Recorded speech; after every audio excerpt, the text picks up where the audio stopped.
Hey, I'm John. Thanks for joining me for this video today. Way back in the past, 2011 or so, I'd been building models for a few years and they were starting to fill up the shelves here at the Casa de Monkey, and I didn't have enough space to put up more shelves, nor the desire to put up more shelves, and I started stacking models on top of models, and before long that didn't work out, and getting to dusting them was getting to be a problem, and I thought, I guess I'm just going to have to start throwing them away. And I mentioned this to my wife, and she said, why don't you sell them on eBay? And at the time I thought, who in the world would buy a built model? I couldn't even imagine that. I went on eBay and looked, and sure enough, people sold built models. So I thought, all right, I'll put a few of them up. So I put a few of them up, sold right out. And you know, when you do something that makes a little money and it's legal, you think, man, maybe I'll do that a little more. So I started selling more models and more models and more models. And after a while, I sold out everything just about that I had on my shelves and was building models more for selling them than for the hobby. And it became a little bit of a business for me rather than just something I did to pass the time. Now, I guess inevitably may be the wrong word, but circumstances happened so that after I had sold more than a few models and had more than a few loyal customers, somebody contacted me and said, would you do a commission build? And I'd heard of commission builds. A commission build, you know, somebody pays you to build a model for them. And this was the first time anybody had asked me specifically, hey, here's this specific model, can you build it for me? And I had to stop and think, you know, do I want to do that? And I decided, yeah, I'll do that. And I'll ask a little more money than I usually get just selling them on eBay, because you know, even when I was selling them on eBay, I was doing things that were on my time and my preferences. Whereas a commission build is, you know, you're paying me to do something to your preference, and it's taking away from the time that I would be doing things that I wanted to do, so to speak. So I said, yeah, I'll do a commission build. And after I did that first commission build, that same customer said, hey, can you do another one for me? I said, sure. Then a few more people started contacting me, and before long I'd done well over 50 commission builds, mostly World War II single engine aircraft, a few jets, but I'd done quite a few commission builds. And overall, at this point right now, I've sold about 225 models online. So over the last 9 years, it's been something that's moved along. But those commission build models, they were kind of a special case.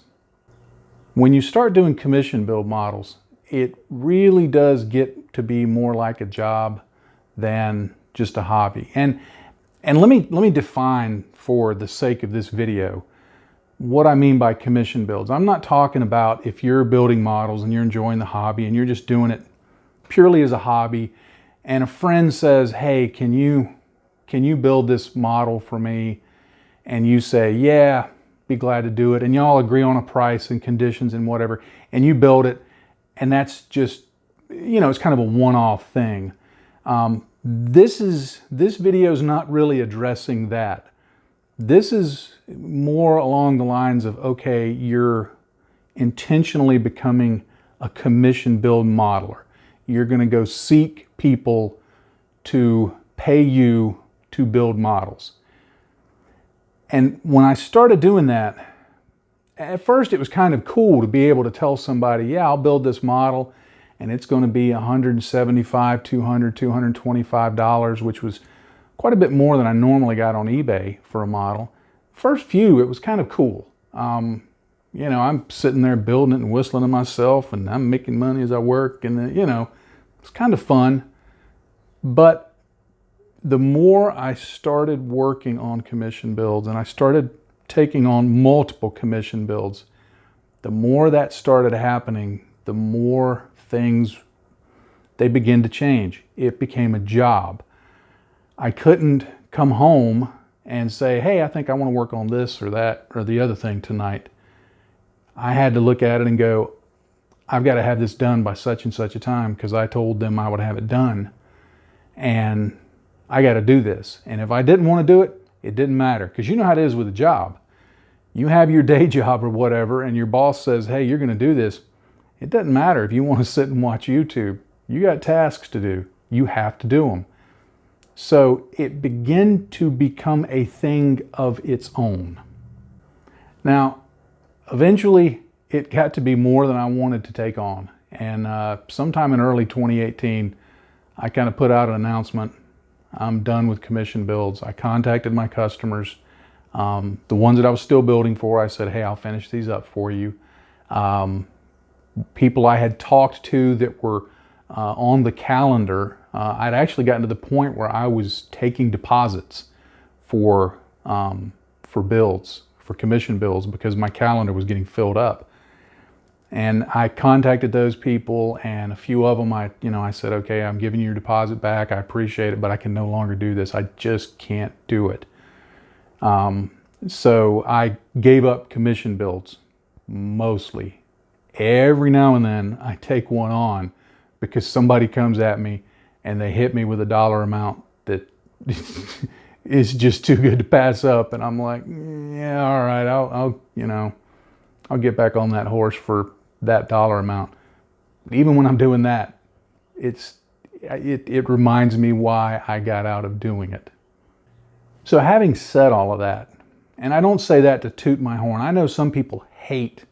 I've got a few friends that they hate hearing the word commission builds and people talking about commission builds. And, I get it. I understand why, So I'm not here to pump up commission builds. I'm not here to try and pump me up for commission builds. I'm here in this video, this one right here, to answer questions that I get from a lot of people who say, well, we know you've done commission builds. I'd like to do commission builds. How do you recommend I get into that? So this is not me promoting commission builds.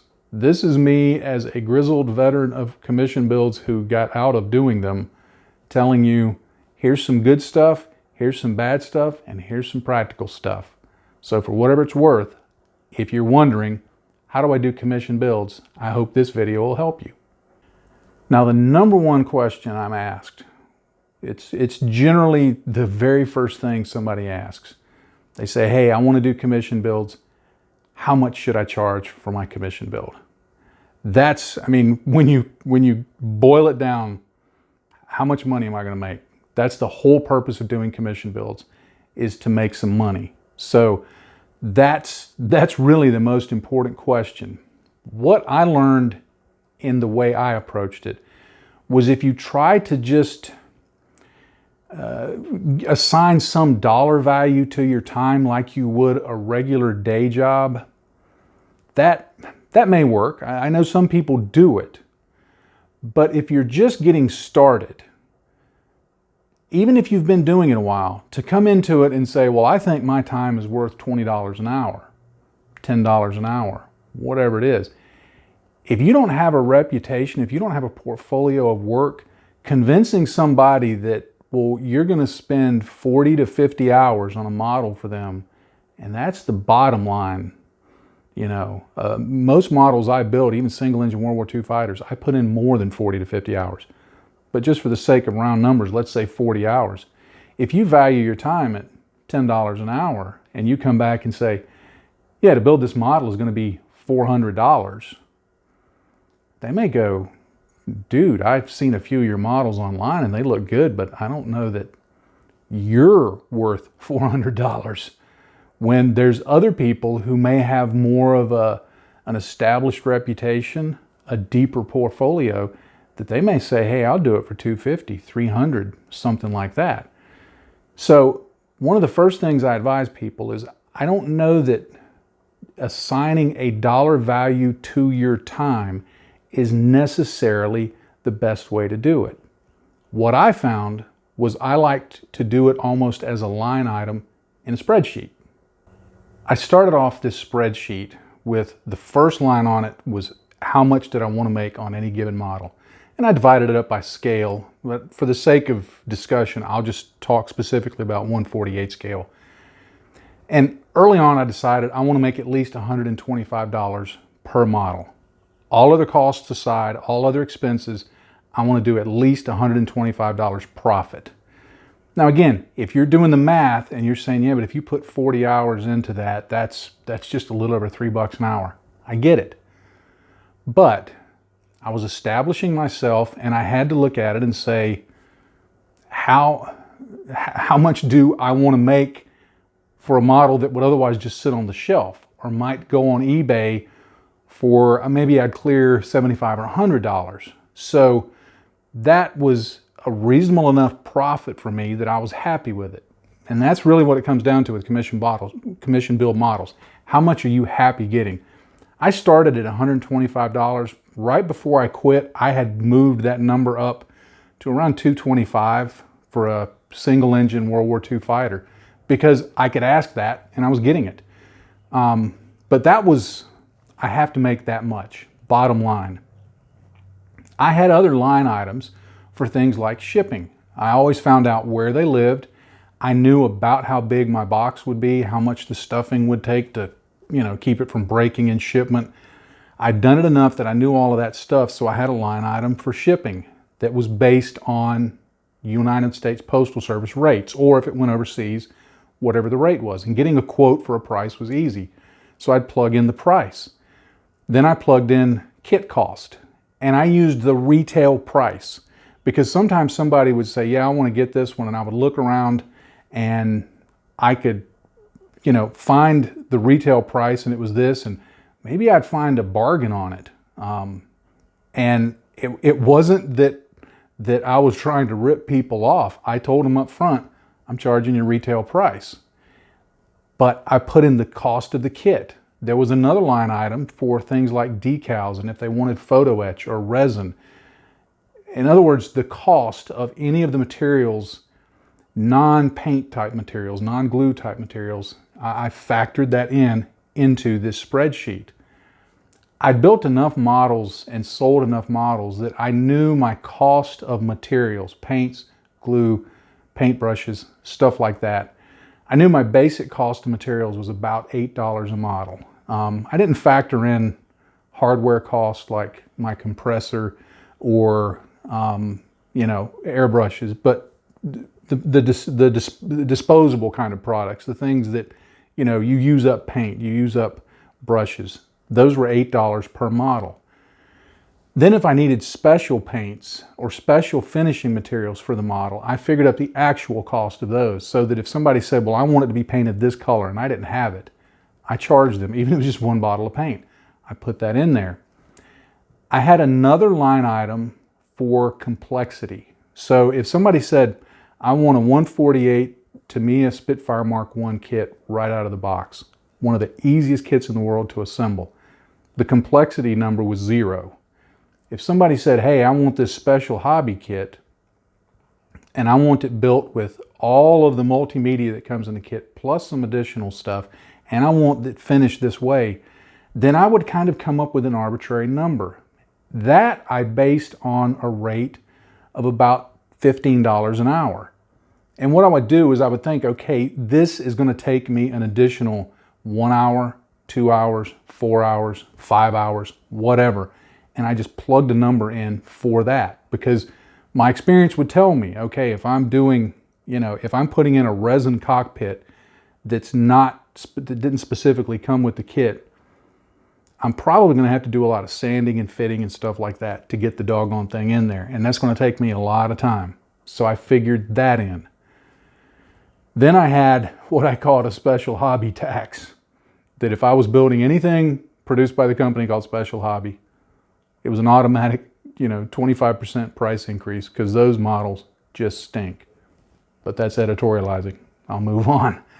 Finally, I plugged in a number for the PayPal fees. I mean, one of the things that I talk to people a lot and they say, well, I would build models and I would sell them, but the cost of shipping and the cost of PayPal is too much. Not if you figure it in. By figuring in the cost of shipping and what the PayPal fee was going to be, then I could invoice them with PayPal. I could ship it with the postal service.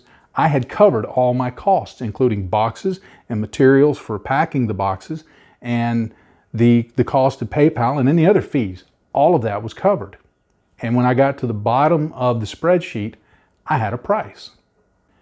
Now, you may not go to all the trouble of creating a spreadsheet. I get that. You may just do it on with pencil and paper. You may just come up with a price. Hey, I'll charge you this much. Whatever method you do, that's completely up to you.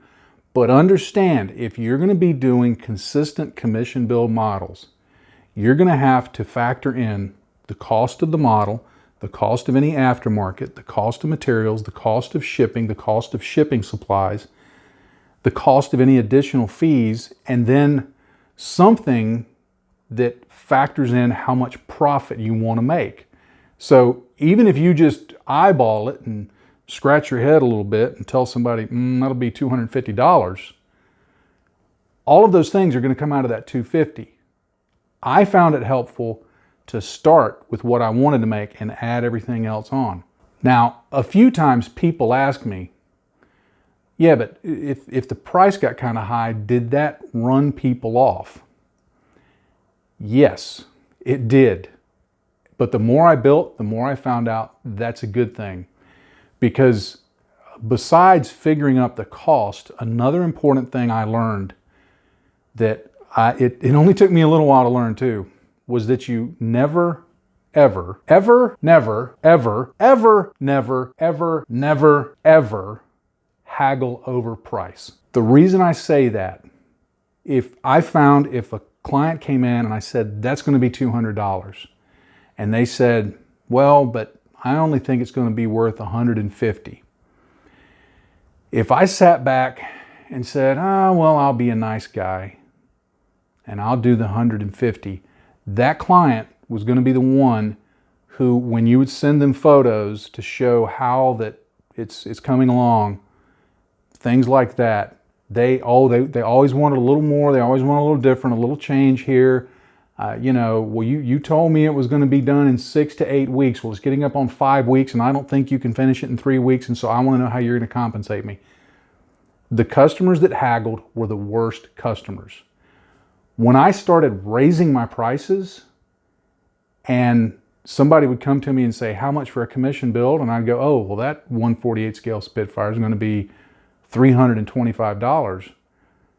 The ones that said, oh no, that's too much, how about this? I could just tell them, because I knew that I had people waiting in line. And because I had people waiting in line, somebody would look at that price and go, yeah, I'll do that. And the beautiful thing is, the more that you price that way and the more that people say yes, the more that gives you permission to raise your prices, because you're getting to the point that you're attracting customers that understand the value of the work that you're doing in the model. That's the best customers that you want to get. Those are the ones you want to build for. Those are the ones you want to make happy.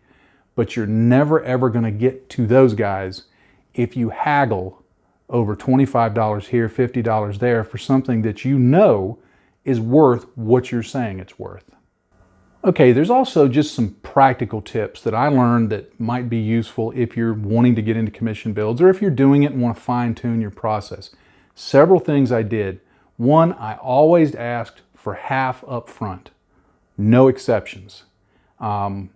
There was one time that I had a particularly high commission build price for something because it was a very complex model that I let them pay in thirds. And it worked out fine. But I always said, you get half up front, and then when I finish it, I invoice you for the other half before shipping. Don't ship anything until you receive full payment for the model. Now, I used PayPal invoices and it worked fine for me. You may decide on some other method. You handle that how you're comfortable. But I had a hard and fast rule: half up front, half before I ship it, the other half before I ship it. And I didn't have any problems with that. Another thing I found that clients really appreciated was when I sent them continual progress photos. For an aircraft, you know, here's progress shots of the interior. Here's progress shots of the landing gear and the engine and the propeller. Here's the model primed. Here's the model being painted. Just so they can see what's going on. For some clients, for a few, it is about, is it getting done? Most of them just genuinely like to see the progress of the model that they have. A few of them told me they would actually save the pictures and print them out so that when they had the model in hand, they could look, say, in the cockpit and then look at the photos and see a much better version than they could, you know, peering into the little opening in the model. So sending photos and just giving a brief bit of narrative, you know, telling them about the finishing methods that you're using or the products that you're using or something like that, just kind of engages them a little more in the process. And it also makes for repeat clients. It got to the point where most of my commission builds were repeat clients, not new clients. While I did take them on, those repeat clients, and some of them were very, very good to me. And I appreciate it very much. Thank you. Some of them were very good to me, and I built, there were 2 or 3 that I built, you know, quite a few models. Most of those commission builds were for about the same small group of people. In fact, of all of the models I've sold, I think I figured about 75% of them were to the same 20 people. So I had a lot of repeat customers. Now, I'm not saying that to puff me up, but to say, if you're gonna make some money building models, you have to treat it as a business. You have to treat customers well. You have to be able to show them what you're doing and give them reason to want to engage you again. Now, there's just a few of the things that I guess you would say were the downsides of it. And I've already mentioned some of those. You know, when things went sour with the customer, that can always be difficult to deal with. And I've had quite a few people contact me and say, I've run into this. How do you recommend handling it? Now, first and foremost, I say handle it graciously. I mean, be kind to people. You know, there were a few cases that I knew I screwed up. I let it go over the deadline. And there were a couple of cases that I would tell people, no, I'm not going to charge you for the rest of the model, or I'm going to reduce the charge or whatever. You know, so I tried to treat people well. Always treat people with grace. I had one guy that contacted me, and I knew him peripherally through social media, and I knew he had been going through some difficult times. And he said, hey, I'm not going to be able to finish paying you for this, so you just may want to stop. And I said, I tell you what I'll do. I'll keep working on it, and when I finish, let's talk again. We talked at the end of the model, and he still wanted it, but he said, I can't pay you that whole amount. I said, well, let's just work this out in little, you know, if you really want it, in little chunks. He owed like $150, and I said, would it be a burden to just pay me $10? I'd even take $10 a month. You know, I can cover it up and have it sitting here waiting in the box. And he said, yeah, I'd actually appreciate that if you'd work with me. And as it worked out, he ended up paying it off in 2 months because he had some things happen, and, you know, it went well for him in the long run. But working with people, you have to be prepared to do that. Sometimes that can go well, sometimes not so much. The other thing that, again, I've mentioned, this becomes a job. For me personally, it got to the point that it sucked the fun out of the hobby. I had a hard time when I finally decided I'm getting out of commission builds, and I had to apologize to some customers profusely for this. I had a hard time mentally getting myself to even sit down and work on those models that I still had to complete. It took me way too long to finish those because it had become such of a mental burden for me. And you know how that is. You think, well, it's just a model, just build it. But sometimes when something gets in your head and it starts rooting around, that can be real hard to deal with. So the commission builds, while they were a decent source of income and funded the hobby for me and actually added some additional revenue to the family at a time when we really needed, and we still do, it got to a point that I had to say, it's just not worth it. I was losing sleep. I was avoiding working on models. I was getting to the point of, I was looking around and going, I just need to get out of the hobby. I need to stop doing this. It really became a problem.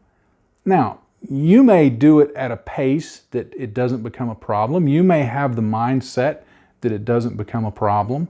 But others, I know more than a few who get into it, and after they chase down that rabbit hole, they decide this isn't for me. In fact, when I started doing commission builds, a couple of people who I really respect said, you're going to hate it. And I told them all the reasons that I wasn't going to hate it. And a few years later, I got to go back and go, you were right. So I don't say that hoping that I'm right if you're choosing to do this, but I think it's better if people go into it informed about what they're doing. All right, there's one question I haven't addressed that hangs out there, that whether anybody states it or not, they're thinking it. And if you're not thinking it, if I bring it up and you said, oh, I didn't even think about that at all, you need to be thinking about it. And the question is, am I good enough to do commission builds? Now, that's a very subjective question. I understand that. But this isn't, when you're doing commission builds, this isn't you doing the hobby for fun. And, you know, you just do whatever you want to whatever level you want. And if you're happy with it, that's perfect. That's, you know, I always say, if you're in this hobby, if you're not having fun, you're doing it wrong. Except for commission builds. When you're doing commission builds, you're doing them to make somebody else happy. You're doing it to please somebody else. You're doing it to meet a standard for somebody else. This is an area, when you're doing it for that reason, that you do have to look at other people's stuff and you do have to compare it. I've had more than a few people contact me and talk about commission builds, and I would look at their work, and if they didn't ask, I frankly didn't answer. But if they asked, there have been a few times I've had to have a really uncomfortable conversation to go, dude, for what you think you're going to ask, your work ain't worth that. I know you're having fun with it. I know you're trying hard. But if you look at models online, like I look at models online, we all do. It's all on social media. When you're looking at those models, I'm happy when people are having fun with it. I like that people are enjoying it. That's all great. But you know, you can look at some stuff that people do and they're real happy about it, and their view of it is not always realistic. You can look at it and go, yeah, that ain't the best work ever. And when you're trying to sell that work, you really, really have to look at what you're doing, and you have to look at it objectively, harshly objectively, and look at what other people are doing who are known leaders in the field, in the genre that you're in, and say, how does it stand up to that? And I mean on a very, very fine basis, looking at chipping, at construction, at the zoomed in tiny details, and go, what are they doing that I'm not? Because the better you do in your model building, the more money you can ask for, the more successful you can be at commission builds, and the more repeat customers you'll have. If you do a commission build and you send it to somebody and you never hear from them again, and they don't say they like it, or, you know, yeah, they paid their bill, and I guess in the long run, that's what you really want. But if they're not coming back, if they're not recommending you, if you're not seeing more follow-on work, there's probably a reason for that. Now, maybe you're just not marketing yourself enough, but it may be that your work isn't what you charge them for. And ultimately, it's not you who decides whether your work is good enough. It's the person buying it. When they decide over and over and over that your work is good enough, then you know, okay, I'm at a point that I'm successfully selling these and I'm continuing to sell them. Now, you still improve. You always want to improve. But the customer answers the question for you, not you. So be really, really objectively harsh in your assessment of your own work. All right, I know I've jumped around a bunch of topics and talked about a lot of different things. And so I probably need to find a conclusion to all of this. The main thing that I could say, if you're thinking, I want to do commission build models, is be realistic about your pricing. Understand going in that it is a job. It's not a hobby. It's a job. And be prepared to be really, really harshly objective in evaluating your own work. You'll learn, you know, the finer points of shipping things and scheduling things and where to find the best buys on paints and model supplies and all of that, so that you reduce your costs, because it really does become a income versus outgo kind of proposition. It's truly, you have to apply a true business model to it. But as you start appreciating those things and using them to your advantage, you can start making some money on it. I think the biggest mistake that I made in doing commission builds was I got overly aggressive in my marketing and in my commitment to builds.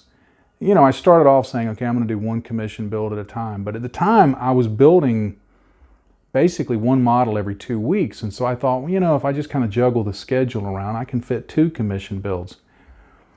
It got to a point where I had about 6 of them going. And for a while, I was able to do that because they were commission build models that I probably would have done anyway. And they fit in with the other things that I was doing, blogging and photography and all of that.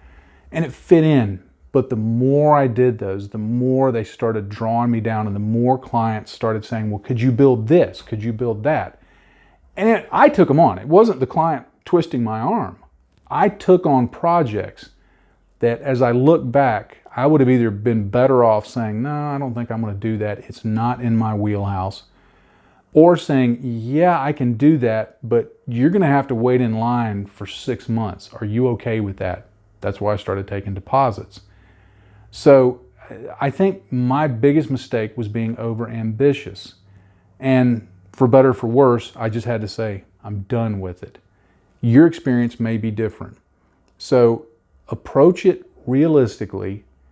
And if it's something you feel like you want to commit to, it can be a reasonable source of income. You're not going to retire to the south of France, or wherever you want to retire to.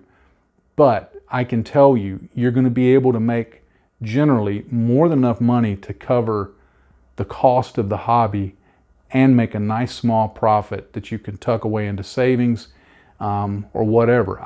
I got to the point that on a monthly basis, I was about at the point that I could have gotten a new, small, reasonable car and made a payment on it based just on my model sales alone each month. Not everybody's going to get to that, but it's reasonable. It's not out of the realm of possibility. Okay, if you're still watching at this point, thank you so much. I appreciate you hanging in, listening to me ramble on about commission build models and my experience with it, and you know, hopefully giving you some information that might be useful. If nothing else, you can listen to what I say and say, I'm going to do completely opposite of what that guy said because he sounds like an idiot. I get it. So thank you for listening in. And thank you for supporting me on the various social media platforms that I'm on. All of those links are down there below in the description. And especially thank you if you support me on Patreon. I am so grateful for that. That in essence has started to replace the income that I was making from commission builds and allowed me to continue building models. And I am so grateful for it. And if you like the work that I'm doing, if you like the videos that I'm putting out, if you like what I've got on my blog and just the various things that I'm doing, I would be most grateful if you would click that link down below to Patreon and consider supporting me. There's various levels that get you different things, including exclusive Patreon videos that you'll only see if you're one of the top 2 tiers of support. So know that there are various rewards for that. And also, if you could click down over there, I think it is. Or is it there? I get confused. Anyway, there's a subscribe button. Please subscribe, hit the little bell icon so you'll know when when new videos come out, and you can keep up with the other work that I'm doing. So once again, thank you so much for watching. Thank you for supporting me. And as I always say, if you're not having fun in this hobby, you're doing it wrong, unless you're doing commission builds. Happy day to you, friends. Bye-bye.